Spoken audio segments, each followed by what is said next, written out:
যুক্তরাষ্ট্র, ইসরায়েল ও ইরানের মধ্যে চলমান সংঘাত এখন ৫৮তম দিনে। তবে যুদ্ধ থামাতে কূটনৈতিক আলোচনা চললেও শান্তির সম্ভাবনা ক্রমেই ক্ষীণ হয়ে আসছে। ৫টি গুরুত্বপূর্ণ শর্তে মতবিরোধের কারণে স্থায়ী সমঝোতা এখনো অধরাই রয়ে গেছে।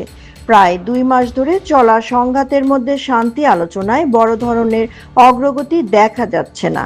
যুক্তরাষ্ট্র ও ইরান উভয় পক্ষই নিজেদের অবস্থানে অনড় থাকায় কূটনৈতিক সমাধান অনিশ্চিত হয়ে পড়েছে। মার্কিন প্রেসিডেন্ট ডোনাল্ড ট্রাম্প তার বিশেষ দূত স্টিভ উইটকফ এবং জ্যারেড কুশনারের ইসলামাবাদ সফর বাতিল করেছেন। কূটনৈতিক মহলে এই সিদ্ধান্তকে শান্তি আলোচনার জন্য বড় ধাক্কা হিসেবে দেখা হচ্ছে।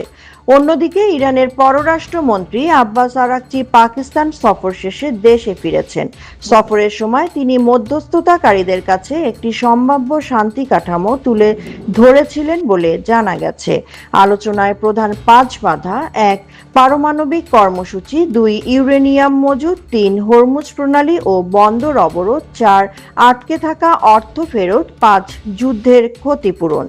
যুক্তরাষ্ট্র চায় ইরান তাদের পারমাণবিক কর্মসূচি পুরোপুরি বন্ধ করুক, তবে তেহরান বলছে এ ধরনের সীমাবদ্ধতা সাময়িক হতে পারে, স্থায়ী নয়। এছাড়া ইউরেনিয়াম মজুদ, হরমুজ প্রণালীতে চলাচল, বিদেশে আটকে থাকা অর্থ ফেরত এবং যুদ্ধের ক্ষতিপূরণ নিয়েও দুই দেশের মধ্যে বড় ধরনের মতবিরোধ রয়েছে। এই সংঘাতের প্রভাব বিশ্ব অর্থনীতিতেও পড়ছে। জ্বালানি তেলের দাম বেড়ে যাওয়ায় বৈশ্বিক বাজারে অনিশ্চয়তা তৈরি হয়েছে। বিশেষজ্ঞরা বলছেন, দ্রুত সমাধান না এলে অর্থনৈতিক চাপ আরও বাড়তে পারে। দুই পক্ষের অবস্থান এখনো বিপরীতমুখী, ফলে তাৎক্ষণিক শান্তি চুক্তির সম্ভাবনা খুবই কম।